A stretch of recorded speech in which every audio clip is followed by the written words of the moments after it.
விஜய் வந்து அந்த போஸ்டரை பார்த்து ரொம்ப டென்ஷன் ஆயிடுறாரு. உடனே என்ன பண்ணுறாரு, அங்கே இருக்க போஸ்டர் எல்லாத்தையும் வந்து கிழிக்கிறாரு. அடிப்பாவி இப்படி பண்ணிட்டேடி அப்படின்னு சொல்லிட்டு வீட்டுக்கு வராரு.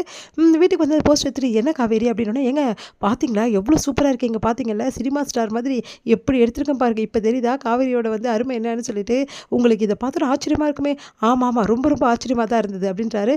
ஏங்க உங்களுக்கு சர்ப்ரைஸ் கொடுக்கணும் தாங்க நாங்கள் நைட்டெல்லாம் போய் விட்டுட்டேன், காலையில் எழுந்தோன்னு உங்களுக்கு எவ்வளோ இருக்குது சூப்பர் சர்ப்ரைஸில். ஆமாம் காவேரி ரொம்ப பெரிய சர்ப்ரைஸ் எனக்கு கொடுத்துட்டேன், நீ எப்படிப்பட்டவனு காட்டிட்டேன், நீங்கள் என்னங்க இப்படி சொல்கிறீங்க, பின்ன வேறு என்ன சொல்கிறது, நான் என்கிட்ட சொல்லாமல் கொள்ளாமல் என் மூஞ்சை எல்லா இடத்துலையும் ஒட்டி வச்சுருக்கேன், எனக்கு அசிங்கமாக இருக்குன்னு யோசிச்சியா நீ, என்னோட வந்து கௌரவத்தை பற்றி உனக்கு கவலையே இல்லைல்ல, உங்கள் குடும்பத்துக்காக இது எவ்வளோ வேணாலும் செய்வேல, ஏங்க இப்படிலாம் பேசுகிறீங்க, அப்படிலாம் நான் யோசிக்கலைங்க, நீங்கள் பிரபலம் அடைவு தான் யோசிங்க, நான் பிரபலம் அடைகிறேன்னு சொல்லிட்டு உங்ககிட்ட கேட்டேனா, நான் ஏதாவது வந்து இது மாதிரி பண்ணணும்னு சொல்லிட்டு நான் ஆசைப்பட்டிருக்கேனா, அதை பற்றி உனக்கு தெரியுமா என்னோட ஆசை என்னன்னு சொல்லிட்டு. முதல்ல எனக்கு இந்த மாதிரிலாம் வந்து பப்ளிசிட்டி பண்ணுறது சுத்தமாக பிடிக்காது, யாரை கேட்டு இந்த மாதிரி வேலை பண்ண, அதுவும் ஏன் மூஞ்சி எல்லா இடத்தையும் ஒட்டியிருக்க, இல்லைங்க உன் நல்லதுக்காக தான், நீ ஏன் நல்லதுக்கு நீ யோசிக்காத காவேரி, இதுதான் என் நல்லதா, என்கிட்ட கேட்காம கொள்ளாமல் ஒரு விஷயத்துக்கு எல்லாம் பண்ணுறதா நல்லதா, நீ எப்படி இவ்வளோ தைரியமாக இதெல்லாம் நீ பண்ணுற, யாரை கேட்டு நீ பண்ணுற அப்படின்னு உடனே தாத்தா வராரு.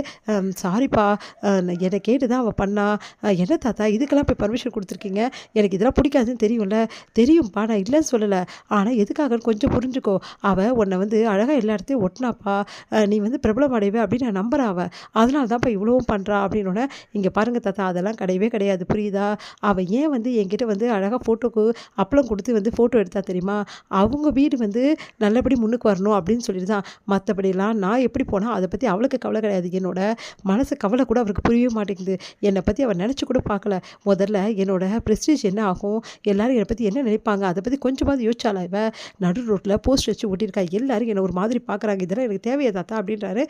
உடனே வந்து தாத்தா எவ்வளோ சமாதானப்படுத்த முயல்றாரு. விஜய் வந்து செம டென்ஷனாக, காவேரி இதுக்கப்புறம் என் மூஞ்சிலே முடிக்காதுன்னு சொல்லிட்டு போயிடுறாரு. காவேரி மனசு கஷ்டப்படுறாங்க. தாத்தா வந்து சரி விடுமா, அவன் கோவத்தில் பேசுகிறான், சரியாயிடுவான், அவனுக்கு புரிய வைக்கிறேன் நான், நீ கவலைப்படாத அப்படின்றாரு. இல்லை தாத்தா இவர் இவ்வளோ கோவப்படுவார் நினச்சி கூட பார்க்கல அப்படின்னு சொல்லிட்டு காவேரி மனசு கஷ்டப்படுறாங்க. அடுத்து வந்து காவேரி சாப்பாடு போடுறாங்க. விஜய் வந்து சாப்பிட மாட்டேங்கிறாரு. டேய் சாப்பிட்றேன் ஏன்டா இப்படி பண்ணுற அப்படின்னோடனே உடனே வந்து சரி உங்களுக்காக நான் சாப்பிட்றேன் அப்படின்னு சொல்லிட்டு சாப்பிட்றாரு.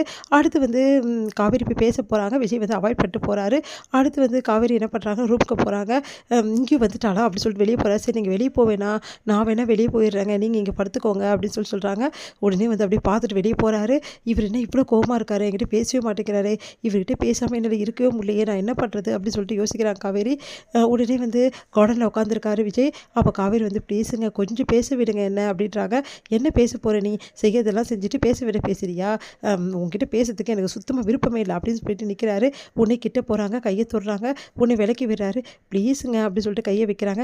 உனக்கு இப்போ என்ன தான் வேணும் காவேரி, ஏன் காவேரி என்னை நிம்மதியாக விட மாட்டேங்கிற, என்னை இந்த மாதிரி அசிங்கப்படுத்தி விட்டுட்டேன், இப்போ வந்து ரொம்ப நல்ல மாதிரி நடிக்கிறியா அப்படின்னோடனே, ஏங்க இப்படிலாம் பேசுகிறீங்க, நான் அப்படிலாம் யோசிச்சு பண்ணேன்னு உங்களுக்கு தெரியுமா, நீங்கள் நல்லா வந்து பெரிய ஆள் ஆகணும், உங்களோட ஃபோட்டோஸ் எல்லா ஆக்டிவும் வந்து பரவணும், நீங்கள் வந்து உங்களுக்கு நிறைய வந்து வாய்ப்புகள் தேடி வருங்க, ஏன்னா நீங்கள் ரொம்ப ஹேண்ட்ஸமாக இருக்கீங்க, புரிஞ்சுக்கோங்க, நம்மக்கிட்ட என்ன திறமை இருக்கோ அதை வெளியே எடுத்துகிட்டு வந்து தப்பே கிடையாது. நான் சொன்னேன் உங்ககிட்ட இந்த மாதிரி போஸ்ட் வச்சு ஒட்டு, என் மூஞ்சி எல்லா இடத்தையும் ஒட்டு, எனக்கு இந்த முகத்தை வச்சு தான் நான் முன்னுக்கு வரணும்னு உங்ககிட்ட சொன்னேன்னா, எனக்கு பிஸ்னஸ் இருக்குது காவேரி, அதை வச்சு நான் முன்னுக்கு வந்துட்டு போகிறேன், எதுக்கு தேவையில்லாத வேலை நீ பண்ணிகிட்ருக்க, இப்போ இவ்வளோ பண்ணியே இதனால் எனக்கு எவ்வளோ பிரச்சனை ஆகுது, என் மனசு எவ்வளோ கஷ்டப்படுது, காயப்படுத்திருக்கேன்னு தெரியுமா, மனசை காயப்படுத்தக்கூடாது, நான் ஒவ்வொரு வேலையும் பார்த்து செய்கிறேன், ஆனால் ஏன் மனசை நீ அவ்வளோ காயப்படுத்திட்ட அப்படின்னோடனே, சாரிங்க ப்ளீஸுங்க, இது உங்களுக்கு பிடிக்கும்னு நான் நினச்சேன், ஆனால் பிடிக்காதுன்னு சொல்லிட்டு நீங்கள் வந்து உணர வச்சிட்டிங்க, தயவு செய்து மன்னிச்சிடுங்க, நான் இப்போவே எல்லாத்தையும் ரிமூவ் பண்ணிடுறாங்க, எந்த பிரச்சனையும் இருக்கக்கூடாதுன்னு சொல்லிட்டு கெஞ்சுறாங்க.